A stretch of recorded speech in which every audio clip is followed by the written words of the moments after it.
Kelompok 3, kelas C, anggota 1. Windy Puspitasari 2. Revani Eklesia Saragi 3. Srida Fernanda Servia 4. Putri Rusmanawati Azahra 5. Elsa 6. Gusti Arifira 7. Muhammad Wandi Rizal 8. Rulan Ruhut Manure 9. Meiman Rius Gea. Perkenalkan, nama saya Windy Puspitasari dari kelas C dengan NIM 2330 2030 10067. Saya dari kelompok 4, mata kuliah Matematika Ekonomi. Di sini saya akan menjelaskan perbedaan matematika ekonomi dan matematika murni.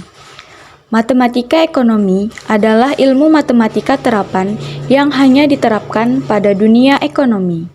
Sedangkan matematika murni adalah disiplin ilmu yang digunakan pada seluruh elemen matematika itu sendiri. Matematika merupakan induk ilmu. Contoh soal matematika ekonomi. 1. Sebuah fungsi y sama dengan min x kuadrat.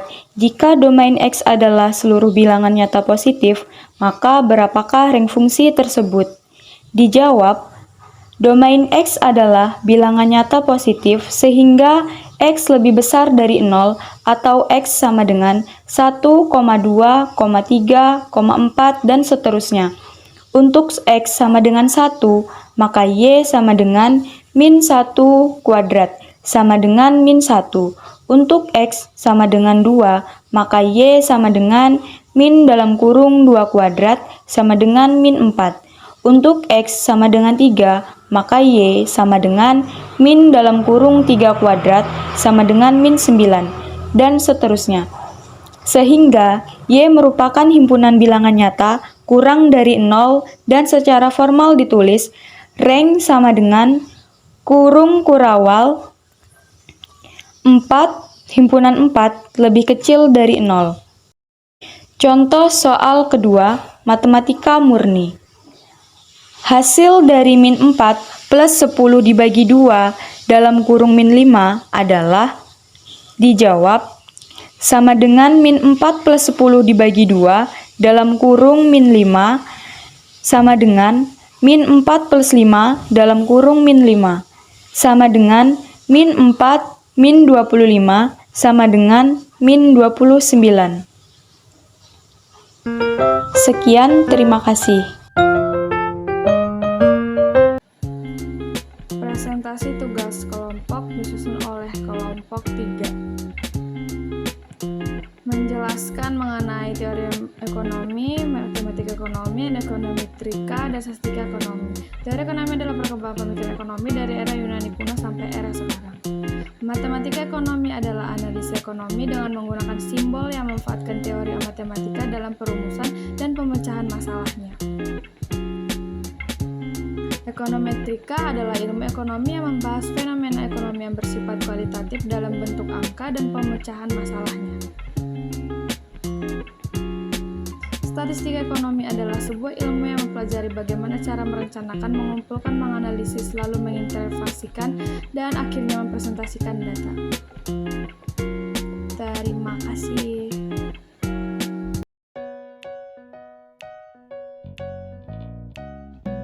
Halo semuanya, perkenalkan nama saya Elsa dengan NIM 2330 2030 10093. Jadi di sini saya akan menjelaskan beberapa poin, yakni yang pertama variabel, yang kedua konstanta, ketiga koefisien, dan terakhir parameter. Memasuki tugas yang pertama, variabel. Apa sih variabel? Variabel atau peubah adalah nilai yang dapat berubah dalam suatu cakupan soal. Nah, dapat dilihat contoh soalnya di samping.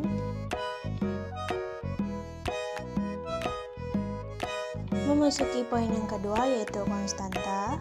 Konstanta adalah bilangan tunggal yang nilainya tetap dan tidak berubah-ubah. Dapat kita lihat contoh soal konstanta.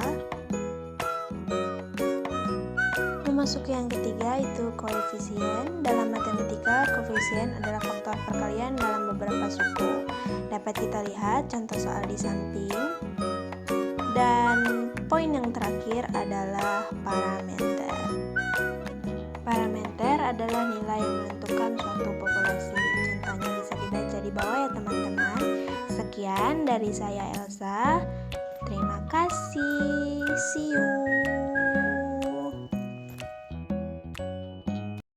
Assalamualaikum warahmatullahi wabarakatuh. Perkenalkan, nama saya Muhammad Wani Rijal, NIM 233020301055, jurusan Ekonomi Pembangunan, kelas C, kelompok 3, mata kuliah Matematika Ekonomi, materi persamaan dan pertidaksamaan. A. Persamaan linear. Persamaan linear adalah suatu persamaan dengan satu variabel, satu peubah yang memiliki pangkat bulat positif dan pangkat tertinggi variabelnya 1. Bentuk umum persamaan linear adalah seperti di bawah. Dalam menjelaskan persamaan linear dapat dilakukan dengan memisahkan variabel dan konstanta dengan konstanta pada ruas yang berbeda. Untuk lebih jelasnya langsung aja kita simak contoh soal video berikut ini. Oke, langsung aja ke contoh soal yang pertama. Di sini ada soal persamaan linear satu variabel ya. Di sini ada 5x min 4 sama dengan x plus 4. Sini langsung aja kita kelompokkan yang mana yang x, yang mana penjumlahan ya. Di sini ada 5x, kita turunkan aja di sini 5x. Aduh ngebur. 5x min 4. Jadi di sini ada x-nya kan. Jadi sini kita x-nya plus, jadi kita pindahkan menjadi min. Jadi min x. Di sini ada 4, kita turunkan aja langsung 4 sini, 4 plus, karena ini disediakan min ya. Sini min 4, jadi kita pindahkan ke kanan menjadi plus 4. Langsung aja kita jumlahkan di sini jadi 5x min x. Jadi x ini kita anggapnya jadi 1 ya. X sama dengan 1, berarti 1. Jadi min 1. Jadi 5 min 1 sama dengan 4x ya. 4x sama dengan 4 ditambah 4 sama dengan 8. Jadi x sama dengan 8 per 4. 4-nya dari sini kan, diturunin sini. Jadi 8 dibagi 4 sama dengan x sama dengan 8 dibagi 4 sama dengan 2 ya. Jadi 2 sama dengan x. Itu ya jawabannya. Oke. Kita lanjut ke soal yang nomor 2. Oke, masih dalam soal persamaan linear satu variabel. Di sini ada 6x min 4 sama dengan 3 dalam kurung 4x plus 3 plus 5 ya. Langsung aja kita jumlahkan dulu yang dalam kurung. Jadi kita turunkan saja sini 6x yang kita turunkan aja. 6x min 4 sama dengan, jadi ini kita kalikan ya, ini dikali ini dikali ini. Jadi seperti ini. Kita kalikan aja keduanya. Jadi 3 dikali 4 sama dengan 12x ya. 12x plus 3 dikali 3 sama dengan 9. Jangan lupa kita turunkan, jadi plus 5-nya kita turunkan plus 5 di sini. Jadi ini masih belum bisa kita kelompokkannya, jadi kita bisa turunkan di sini.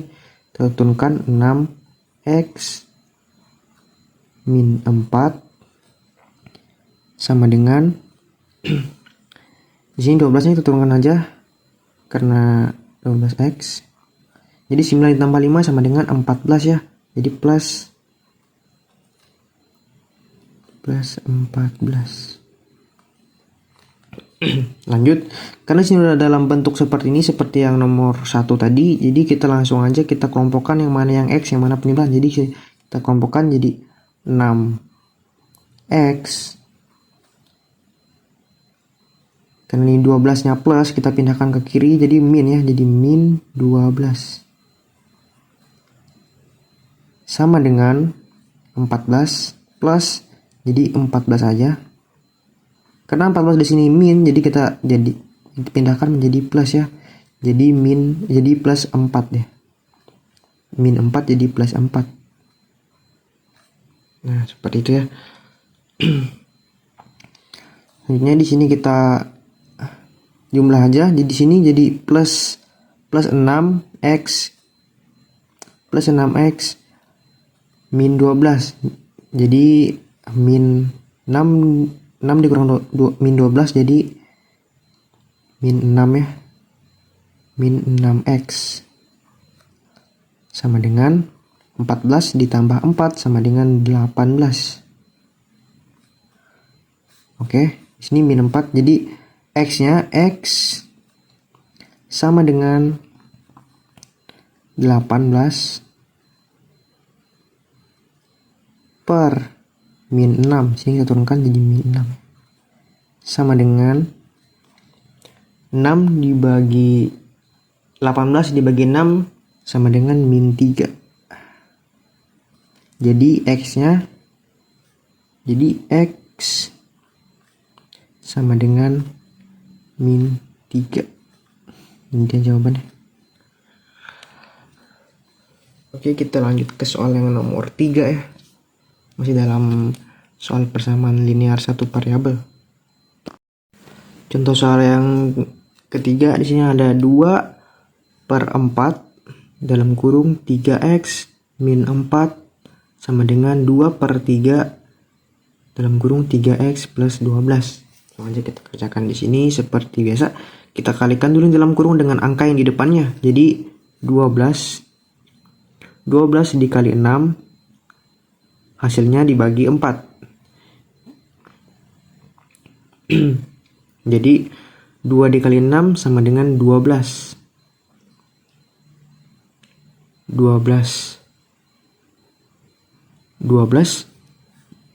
dibagi 4 sama dengan 3 ya. Jadi sini 3x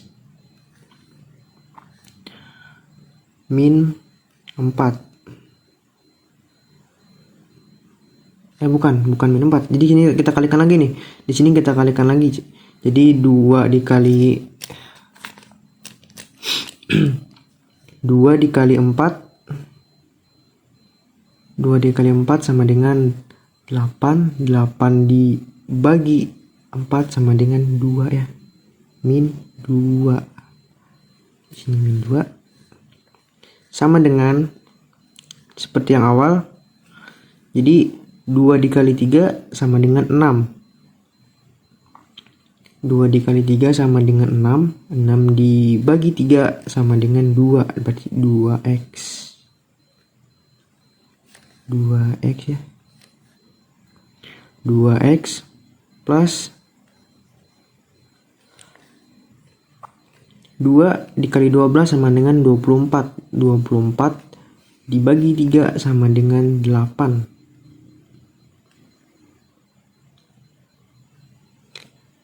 Sama dengan 8. Oke, sini udah kebentuk ya. Jadi kita langsung kelompokkan aja. Jadi 3x. Sini 3x. Karena sini plus jadi min, berarti min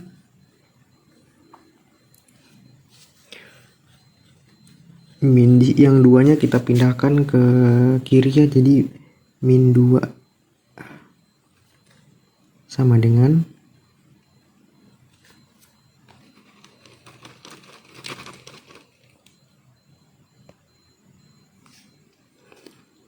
jadi 8-nya kita pindah ke sini jadi 8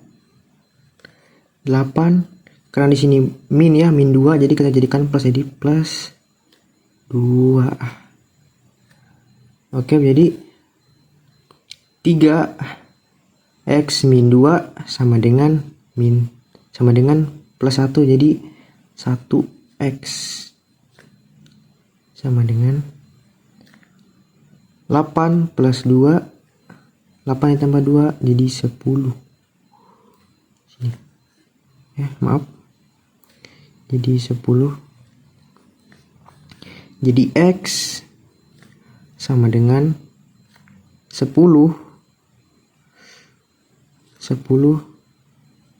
per 1. Jadi X sama dengan 10 dibagi 1. 10 dibagi 1 ya 10 ya. Jawabannya 10. X sama dengan 10.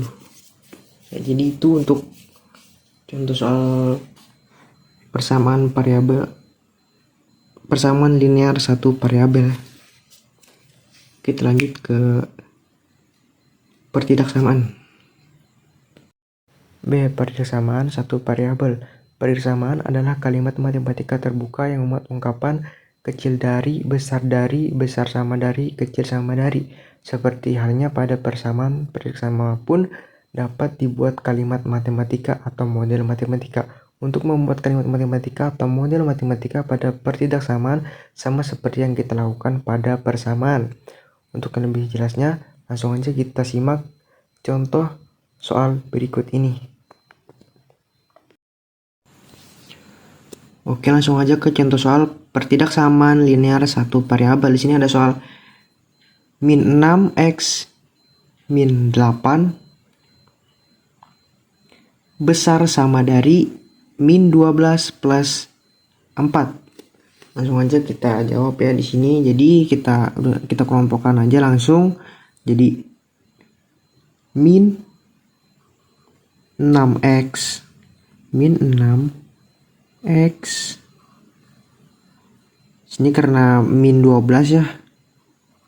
Oh ya, di sini min 12x ya. Min 12x plus 4 dengan x-nya. Jadi karena di sini min 12x jadi plus ya, jadi plus. Karena dari min jadi itu jadi plus. Jadi plus 12. Sini. Plus 12 besar sama dari 4. Kita turunkan 4 nah, jadi sini min jadi plus, berarti plus 8. Oke. Ya, untuk perbedaannya dia kan perbedaan dari persamaan tidak persamaan itu ada di tanda ininya ya, tanda seperti ini. Kalau persamaan dia sama dengan, kalau pertidaksamaan dia ada kecil dari, besar dari, kecil sama dari, besar sama dari ya.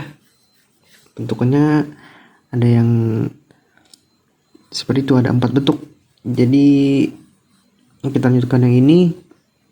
Jadi min 6x plus 12. Jadi jawabannya adalah plus 6 ya. Jadi 6x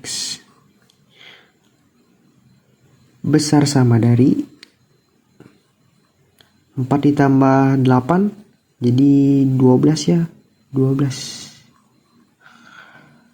Jadi X besar sama dari 12, kita turunkan aja 12 per 6x nya kita turunkan jadi 6. Jadi 12 dibagi 6 sama dengan 2, berarti X sama dari lebih besar sama dari 2. Jadi anggotanya apa aja? Anggotanya berarti dia ada, karena di sini ada samaan sama dari, berarti duanya ikut, jadi ada 2, 3, 4, 5 dan seterusnya ya. Nah, seperti itu. Oke, ini dia jawabannya untuk soal yang pertama. Oke, kita lanjut ke soal yang kedua. Oke, langsung aja di contoh soal yang kedua. Di sini ada soal pertidaksamaan linear satu variabel ya. Di sini ada x plus 8 kecil dari 4 dalam kurung 1 x plus 5 ya. Jadi kita langsung turunkan aja. Di sini ada tanda kurung, jadi yang ini kita turunkan aja ya. Jadi X turunkan aja jadi X plus 8 kecil dari, ini kita kalikan aja jadi seperti ini, jadi 4 dikali 1 4 dikali 5, kita kali 4 kali 1 jadi 4x ya, jadi 4x plus 4 dikali 5 20. Oke, karena udah seperti ini, jadi kita kelompokkan aja. Jadi kita kelompokkan, jadi turunkan X seperti yang di atas, kita kelompokkan aja langsung jadi X.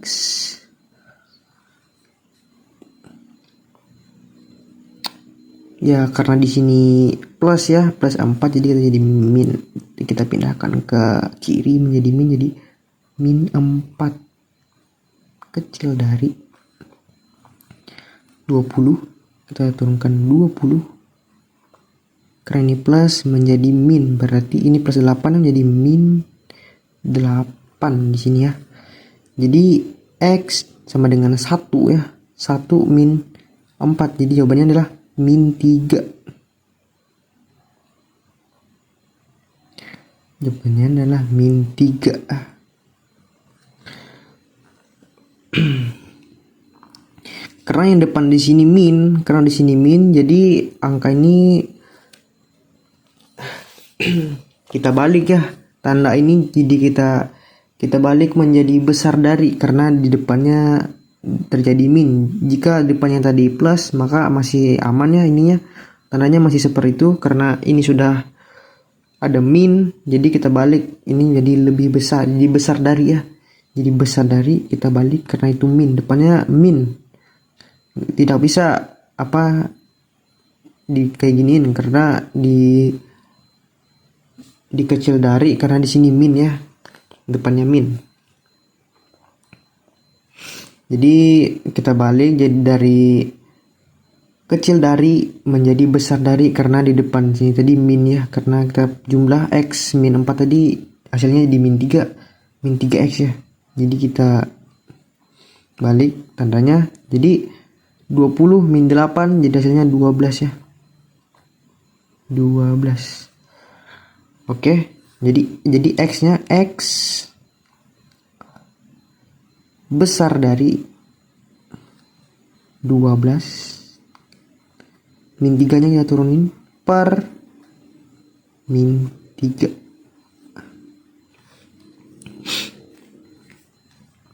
Sama dengan, jadi hasilnya X besar dari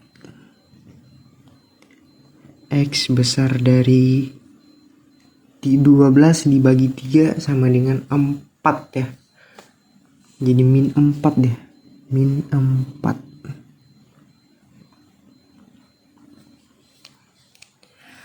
Oke, min 4. Jadi X besar dari min 4. Jadi anggotanya, karena nggak ada sama dari seperti garis strip gini ya, nggak ada garis strip di bawah sini, di sini nggak ada garis stripnya, jadi anggotanya adalah di sini, ini nggak ikutan, min 4-nya nggak ikutan, jadi min 3. Anggotanya adalah min 3, min 2, min 1, 0, 1, 2, dan seterusnya. Oke, itu untuk jawaban nomor 2, contoh soal yang kedua untuk pertidaksamaan. Oke, ini jawabannya. Jadi kita langsung lanjut aja ke contoh soal yang ketiga di pertidaksamaan satu variabel. Oke, langsung contoh soal yang ketiga, isinya ada 2/2 dalam kurung 4 dalam kurung 4x min 4 besar sama dari 2/4 dalam kurung 4x plus 20. Jadi di sini kita kalikan aja seperti ini, 2 dikali 4, terus hasilnya dibagi 2, sama aja sini 2 dikali 4, hasilnya dibagi 4. Jadi semuanya ini dikali ini semua dihitung, jadi 2 dikali 4 sama dengan 8 dibagi 2 sama dengan 4. Jadi 4x turun 4x, 2 dikali 4, 2 kali 4 sama dengan 8 dibagi 2 sama dengan min 4. Oke, langsung besar sama dari 2 dikali 4 sama dengan 8 dibagi 4 sama dengan 2. X 2 dikali 20 sama dengan 40 dibagi 4 sama dengan plus 10. Aja kita kelompokkan aja karena sudah terjadi seperti ini, jadi kita kelompokkan jadi 4x. Karena di sini plus, 2-nya plus, pindahkan ke sini jadi min 2.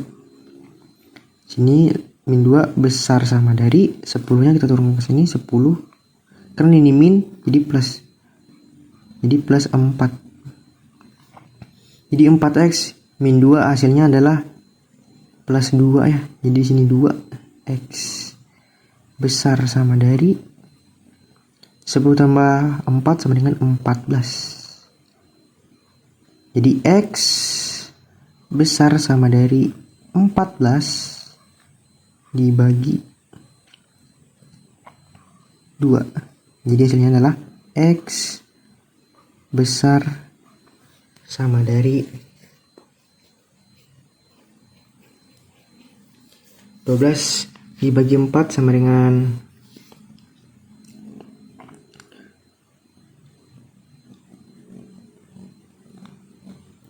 12 dibagi 4 sama dengan 7 ya. Jadi 7. Jadi apa aja anggotanya? Jadi karena ada sama dari, jadi anggotanya adalah 7, 8, 9, 10 dan seterusnya ya guys ya.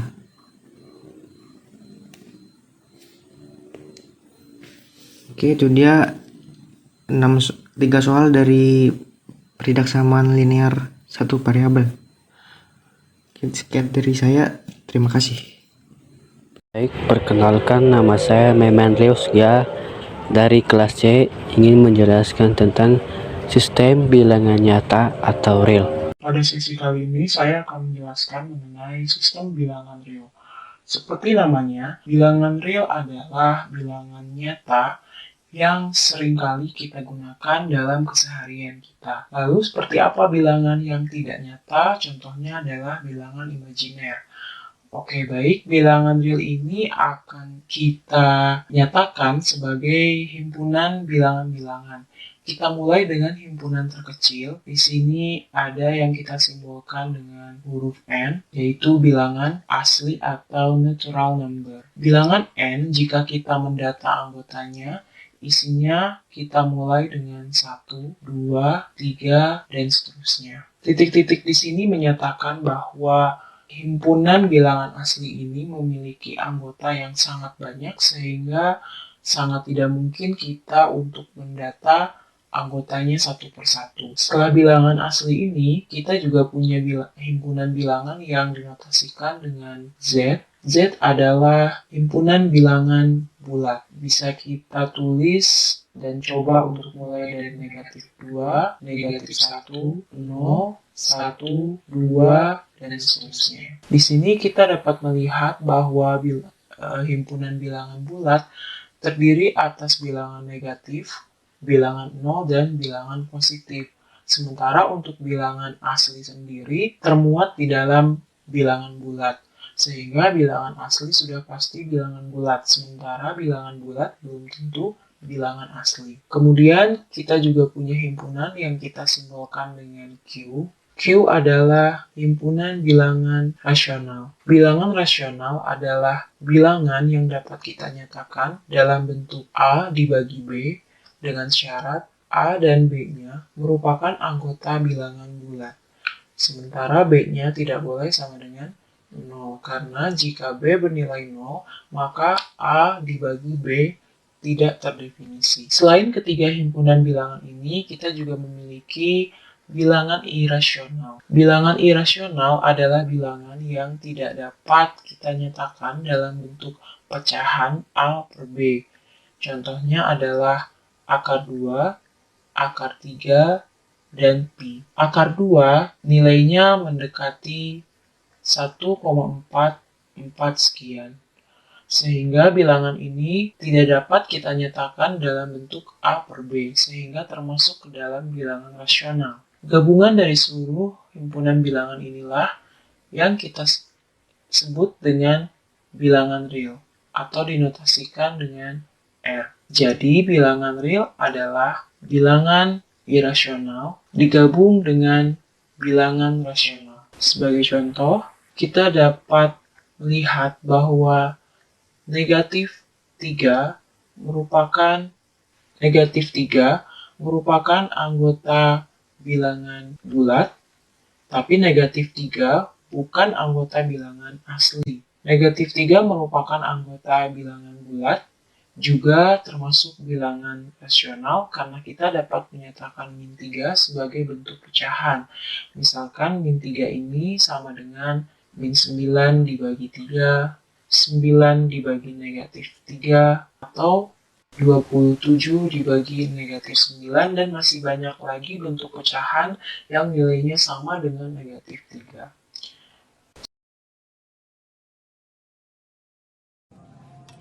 Himpunan, teori dan konsep himpunan. Teori himpunan merupakan teori yang paling dasar bagi cabang ilmu matematika. Oleh karena itu, teori mengenai himpunan kembali pelajari di awal perkuliahan oleh mahasiswa yang menempuh kuliah. Teori himpunan biasanya dipelajari sebagai salah satu bentuk. Yang pertama, teori himpunan naif, dan yang kedua, teori himpunan aksiomatik yang mendasarkan teori himpunan pada istilah-istilah dan relasi yang tak terdefinisikan, serta aksioma-aksioma yang nantinya akan membangun keseluruhan teori himpunan. Contoh kumpulan yang bukan himpunan dalam pengertian matematika adalah: pertama, kumpulan bilangan; kedua, kumpulan lukisan indah; dan ketiga, kumpulan makanan lezat. Pada contoh tersebut tampak bahwa dalam suatu kumpulan ada objek. Objek tersebut dapat abstrak atau dapat juga konkret. Pengertian abstrak sendiri berarti hanya dapat dipikirkan, sedangkan pengertian konkret selain dapat dipikirkan mungkin ia bisa dilihat, dirasa, diraba, atau dipegang. Teori himpunan umumnya digunakan sebagai sistem dasar untuk matematika, khususnya dalam bentuk teori himpunan Zermelo-Fraenkel dengan aksioma pilihan. Di luar peran dasarnya, teori himpunan adalah cabang matematika dalam dirinya sendiri dengan komunitas riset yang aktif. Penelitian kontemporer ke dalam teori himpunan mencakup beragam koleksi topik, mulai dari struktur garis bilangan real hingga studi tentang konsistensi kardinal besar. Konsep himpunan. Kita pasti sering menjumpai himpunan dalam berbagai cara sekitar kita. Himpunan adalah kumpulan dari objek-objek yang disebut elemen atau anggota himpunan dan terdefinisi dengan jelas. Maksudnya adalah bahwa anggota-anggota himpunan dapat ditentukan secara jelas. Misal, kumpulan dari semua pulau-pulau di Indonesia merupakan suatu himpunan karena kita dapat menentukan dengan jelas anggota-anggota himpunan tersebut. Tujuan himpunan adalah untuk mengembangkan anggota. Sebagai contoh, kita tidak dapat mengembangkan wawasan dan menarik orang yang bermotif ingin tahu jika kehimpunan tidak memiliki budaya literasi dan diskusi. Kita tidak dapat melakukan professional development jika himpunan tidak memiliki budaya profesionalitas. Kita tidak dapat mengkomodir dan mengembrace orang-orang yang ingin berprestasi dan ikut lomba-lomba jika himpunan hanya memiliki budaya main-main saja. Jenis-jenis himpunan. Selain pengertian himpunan, dalam artikel ini kita juga akan membahas mengenai jenis-jenis himpunan. Pada dasarnya ada beberapa jenis himpunan yang perlu diketahui, diantaranya himpunan kosong, himpunan semesta, dan himpunan bagian. Himpunan kosong merupakan sebuah himpunan dikatakan sebagai himpunan kosong jika tidak memiliki anggota himpunan. Selain itu dapat juga disebut sebagai himpunan nul yang disimbolkan dengan atau kurung kurawal. Contoh A adalah himpunan nama bulan yang dimulai dengan huruf B, himpunan X di mana X lebih kecil dari 1, himpunan bilangan asli. Yang Himpunan samasta adalah himpunan yang berisi semua elemen himpunan atau superset dari setiap himpunan. Himpunan samasta biasanya dilambangkan dengan S, contoh A, himpunan 2468, B, himpunan X di mana X lebih kecil dari 10, himpunan bilangan asli, C, himpunan min 3, min 2, min 1, 0, 1, himpunan samasta dari himpunan A, B, dan C adalah S. Himpunan bagian. Misalkan A dan B adalah dua himpunan dan jika semua anggota himpunan A adalah anggota pada himpunan B, maka A disebut juga dengan himpunan bagian B. Contoh himpunan A 369 dan himpunan B 123 456 789, maka A lebih kecil dari B atau B lebih besar daripada A. Seperti contoh di bawah ini. Contoh soal himpunan. Dapat diketahui dari soal bahwa terdapat A dan B yang memiliki anggota masing-masing. A himpunan X di mana X lebih besar atau sama dengan 4, X lebih kecil atau sama dengan 6, X bilangan asli. B himpunan X di mana X lebih besar atau sama dengan 6, X lebih kecil atau sama dengan 8, X bilangan cacah. Carilah anggota dari A gabungan B tersebut. Pembahasan. Cara untuk menyelesaikan contoh soal himpunan A gabungan B sangat mudah. Kamu tidak perlu menggunakan rumus khusus karena cukup memahami konsep dan konteks soalnya. A gabungan B diartikan sebagai sebuah himpunan yang anggotanya berasal dari gabungan sebuah anggota himpunan A dan himpunan B tanpa terkecuali. Pertama, uraikan dulu anggota dari himpunan A yang terdiri dari bilangan asli dan himpunan B yang terdiri dari bilangan cacah. A beranggotakan 456, B beranggotakan 678. Jadi anggota dari himpunan A gabungan B terdiri dari 45678 berdasarkan konteks soal. Terima kasih. Assalamualaikum warahmatullahi wabarakatuh. Nama saya Gusti Arifira dengan NIM 233010301011. Kelas C, Prodi Ekonomi Pembangunan, mata kuliah Matematika Ekonomi. Soal lanjut aja ke pembahasan yaitu pemangkatan dan pemfaktoran. Perpangkatan atau yang sering disebut dengan eksponen, bilangan berpangkat atau eksponen merupakan suatu bilangan yang dikalikan dengan dirinya sendiri untuk mendapatkan hasil akhir. Eksponen biasanya sering digunakan untuk mencari tahu hasil dari massa elektron, jarak bumi, jarak bulan, kecepatan cahaya, dan masih banyak lagi. Jadi, dalam matematika, garis besar, pengertian bilangan berpangkat, bilangan berpangkat adalah suatu bilangan yang digunakan sebagai bentuk penyederhanaan sebuah bilangan yang mana bilangan tersebut mempunyai faktor-faktor perkalian yang sama. Notasi pangkat ini merupakan tanda berapa kali suatu bilangan dikalikan berulang dalam bentuk sederhana. Seperti contoh berikut, dapat diperhatikan dengan seksama A pangkat 2 sama dengan A dikali A, sehingga diperoleh perhitungan 4 pangkat 2 sama dengan 4 dikalikan dengan dirinya sendiri yaitu 4 sama dengan 16.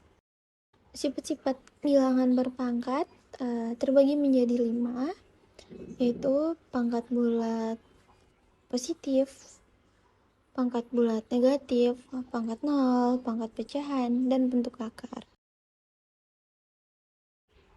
Pangkat bulat positif yaitu seperti contoh awal yang telah kita mengerti tadi secara basicnya bilangan berpangkat.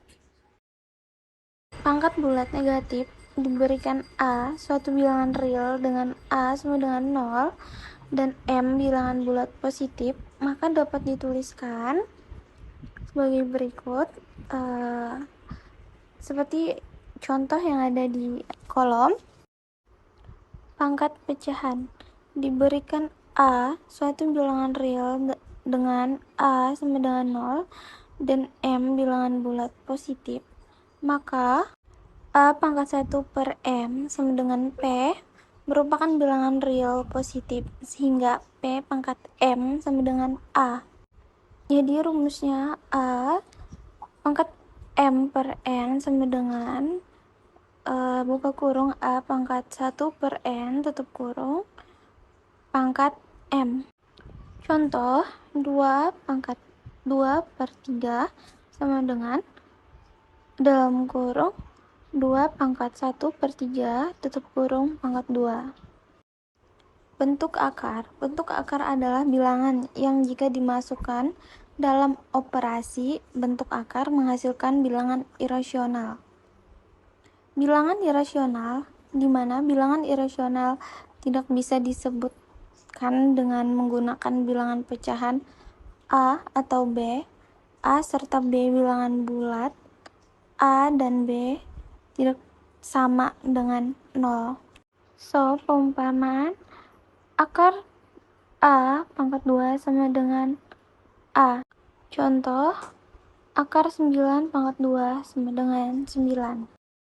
Operasi bilangan berpangkat. Dalam operasi bilangan berpangkat, terdapat aturan yang perlu diperhatikan, yaitu perkalian dan pembagian.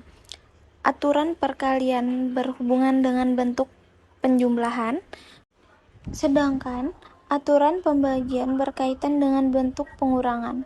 Berikut operasi dan contoh soal dari bilangan berpangkat. A pangkat M dikali A pangkat N sama dengan A pangkat M ditambah N. Contoh, 3 pangkat 2 dikali 3 pangkat 5 sama dengan 3 pangkat 2 ditambah 5 sama dengan 3 pangkat 7. So, lanjut ke penjelasan 2, teman-teman, yaitu materi pemfaktoran. Pemfaktoran, apa yang dimaksud dengan pemfaktoran? Pengertian pemfaktoran ialah cara menentukan bilangan dengan cara mengalihkannya sehingga dapat terbentuk persamaan atau bilangan tertentu.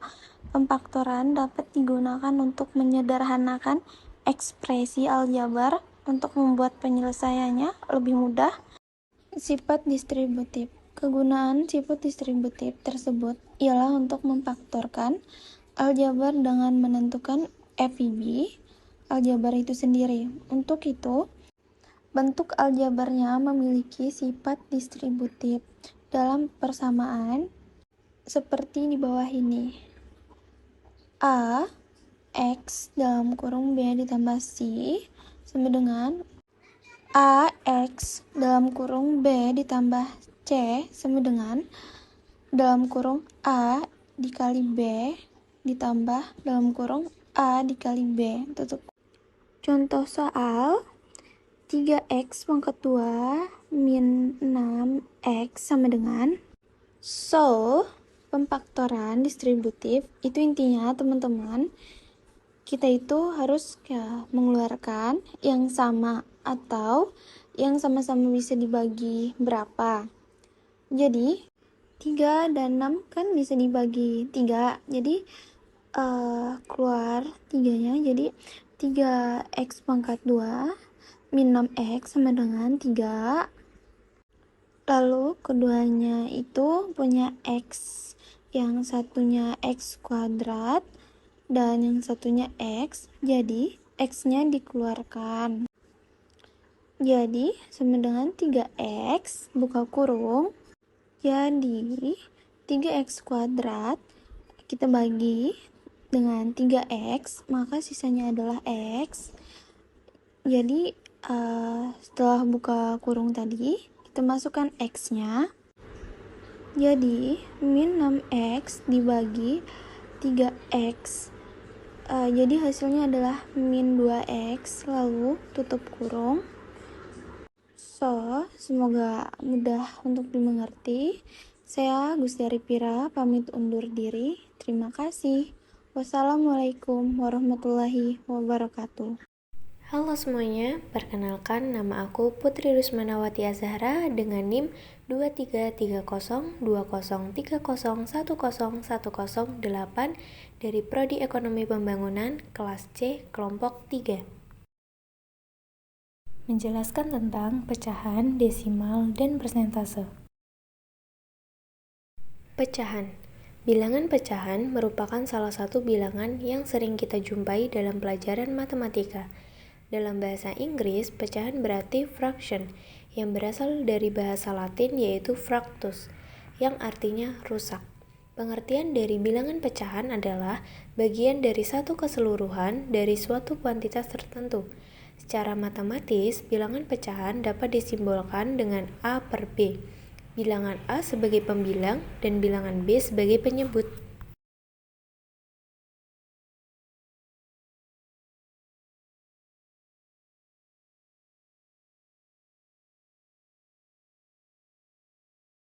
Jenis-jenis pecahan. 1. Pecahan biasa. Pecahan biasa terbagi menjadi dua macam, yaitu pecahan sejati dan pecahan tidak sejati.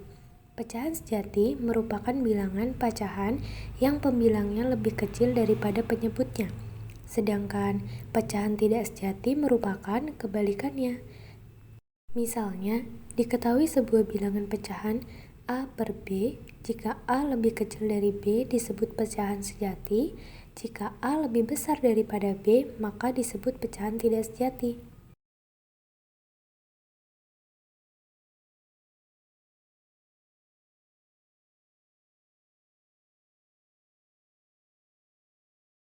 Contoh soal pecahan sejati dan pecahan tidak sejati. A. Pecahan sejati 2/5 dapat ditulis dengan 2 lebih kecil daripada 5. Sedangkan B. Pecahan tidak sejati 10/4 maka dapat ditulis 10 lebih besar daripada 4. Mengapa A adalah pecahan sejati? Karena pembilang lebih kecil daripada penyebut. Sedangkan B, mengapa bisa disebut pecahan tidak sejati? Karena pembilang lebih besar daripada penyebut.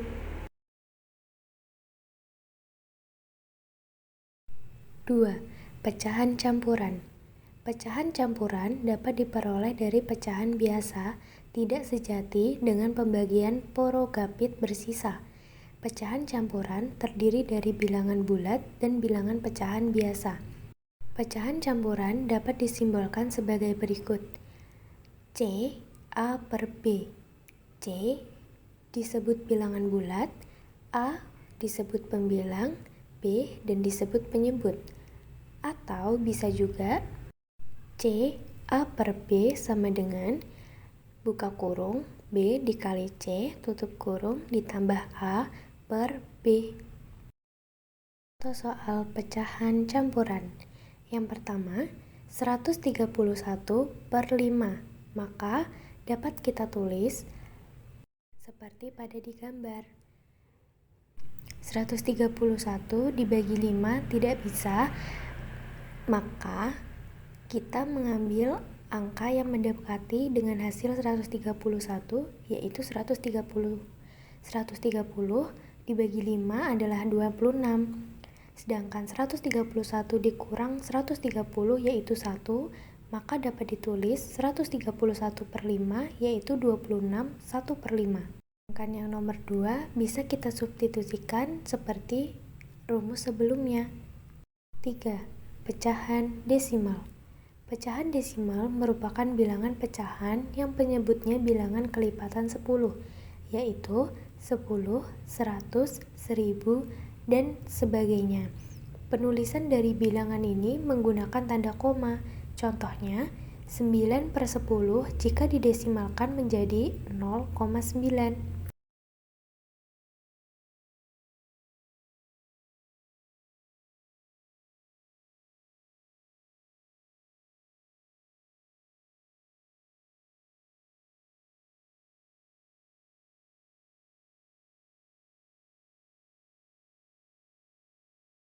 Contoh soal pecahan desimal.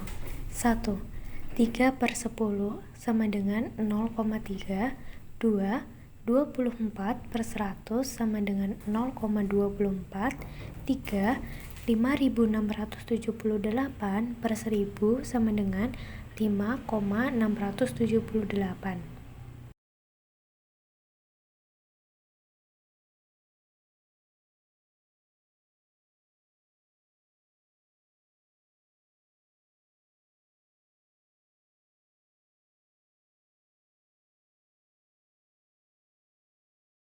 4.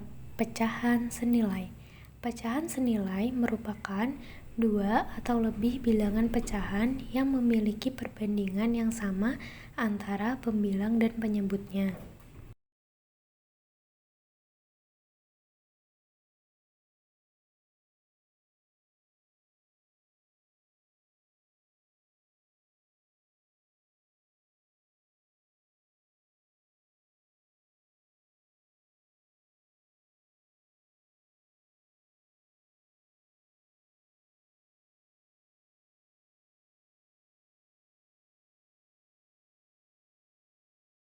Contoh soal pecahan senilai yaitu berapa pecahan senilai 5/15?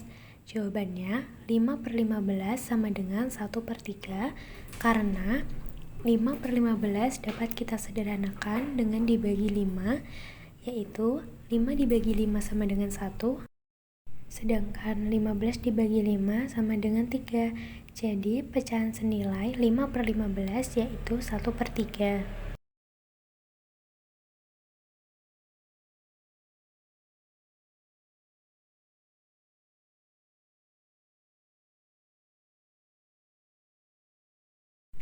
Desimal. Bilangan desimal adalah bilangan yang punya penyebut khusus, yaitu 10, 100, 1000, dan seterusnya.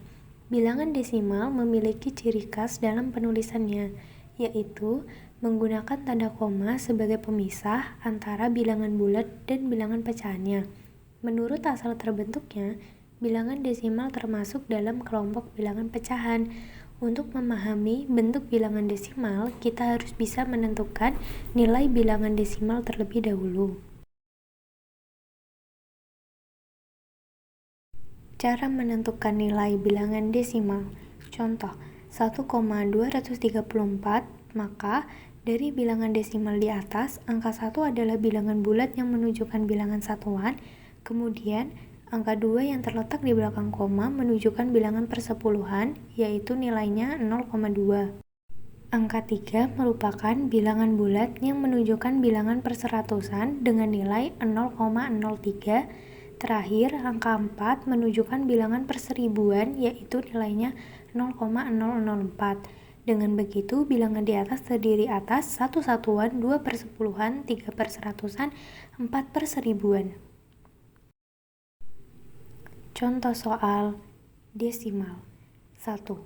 2 dikali 0,4, maka hasilnya adalah 0,8 karena 2 dikali 4 sama dengan 8, sedangkan ada satu angka di belakang koma. 2, 0,3 dikali 1,5 adalah 0,45 karena 3 dikali 15 adalah 45, sedangkan ada dua angka di belakang koma, maka 0,45.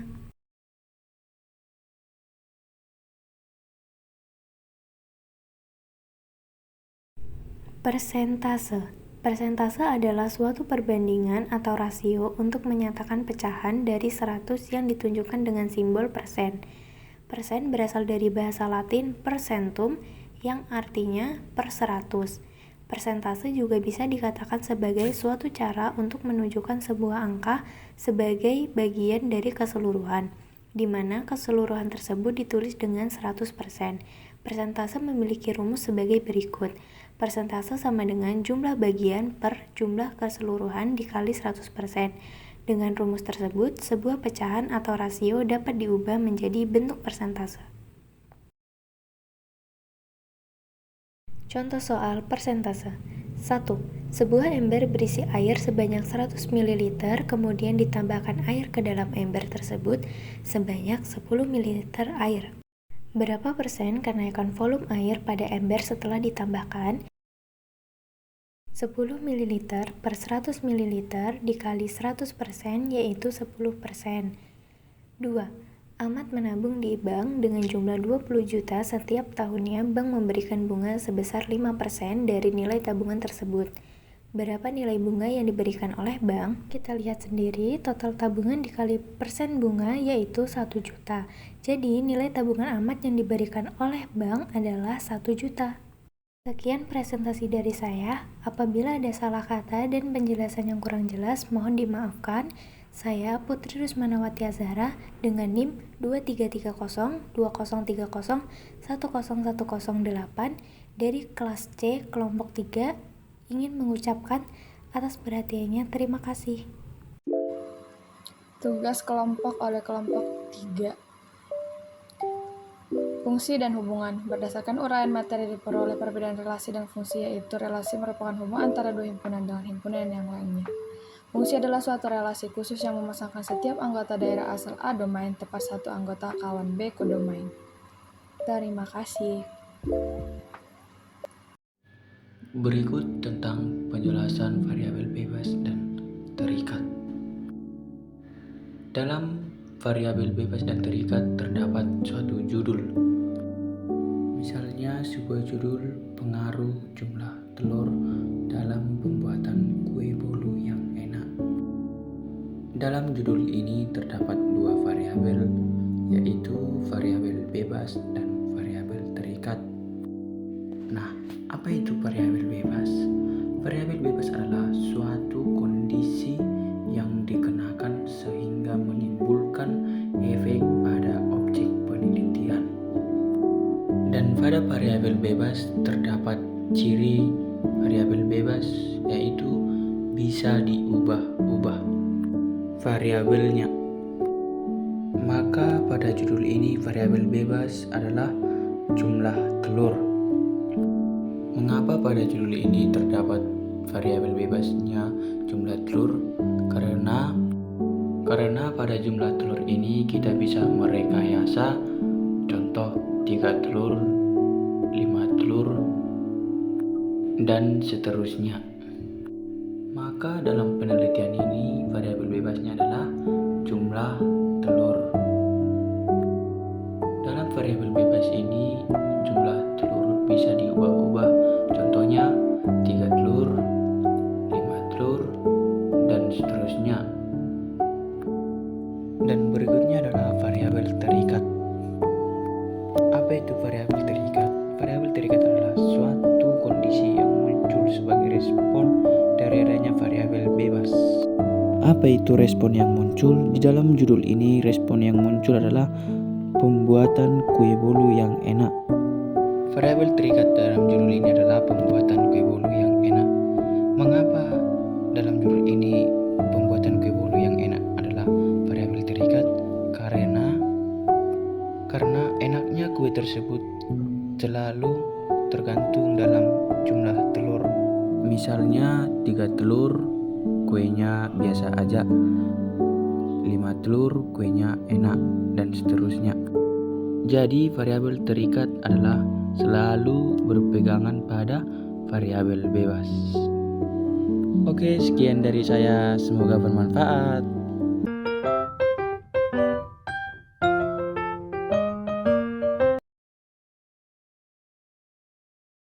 Pengertian koordinat kartesius. Koordinat kartesius adalah sistem koordinat yang memuat angka-angka tertentu di setiap bidangnya yang ditulis dalam bentuk x, y. Koordinat ini ditemukan oleh seorang ahli matematika asal Prancis yaitu René Descartes. Ciri utama koordinat kartesius adanya dua garis tegak lurus yang saling berpotongan di suatu titik. Kedua garis tersebut dinamakan sebagai sumbu koordinat. Sistem koordinat kartesius memuat dua buah sumbu, yaitu sumbu yang arahnya vertikal atau biasanya disebut sumbu Y dan sumbu yang arahnya horizontal atau sumbu X. Bisa dilihat gambar di samping. Koordinat kartesius. Koordinat digunakan untuk menentukan tiap titik dalam bidang. Bidang kartesius digambarkan dengan dua sumbu, koordinat yang saling tegak lurus. Sumbu koordinat terdiri dari dua sumbu mendatar atau vertikal disebut Y. Letak titik pada bidang kartesius dinyatakan x, y. X disebut absis dan Y disebut ordinat. Contoh soal, titik koordinat dari A sama dengan 3,2, B 0,3, C min 2, min 5, D 4, min 1. Caranya, gambarkan dulu sumbu mendatar atau diagonal, lalu sumbu tegak atau vertikal. Untuk sumbu mendatar ini disebut dengan X, dan untuk yang tegak disebut dengan Y, dan X tadi disebut juga dengan X absis, dan Y disebut dengan ordinat. Untuk titik tengah itu adalah 0. Untuk sumbu ke kanan, X itu adalah bilangan positif. Mulai dari 1, 2, 3, 4, 5, dan seterusnya. Kemudian, sumbu X ke kiri ini adalah bilangan negatif. Berarti kita mulai min 1, min 2, min 3, min 4, min 5, dan seterusnya. Dan untuk Y ke atas itu adalah bilangan positif. Berarti kita mulai dari 1, 2, 3, 4, 5, dan seterusnya. Dan sumbu Y ke bawah itu adalah bilangan negatif. Berarti kita mulai dari min 1, min 2, min 3, min 4, min 5, dan seterusnya. Sekarang kita akan menentukan titik koordinatnya. Perhatikan di sini A, titik koordinat terdiri dari X dan Y. Jadi, A bilangan yang di depan itu adalah X dan yang di belakang adalah Y. Untuk menentukan titik koordinatnya di sini adalah X-nya sama dengan 3 dan Y-nya sama dengan 2. Caranya, hubungkan bilangan X3 ke bilangan Y2. Lalu yang B sama dengan 0,-3. Caranya, X0-nya ada di X, min 3-nya ada di Y. Jadi hubungkan 0 dan min 3Y. C, min 2, min 5. Caranya, bilangan min 2-nya ada di X dan bilangan min 5-nya ada di Y. Jadi hubungkan keduanya. Yang D, 4, min 1. Bilangan 4 ada di X dan 1 ada di Y. Lalu hubungkan kedua bilangan.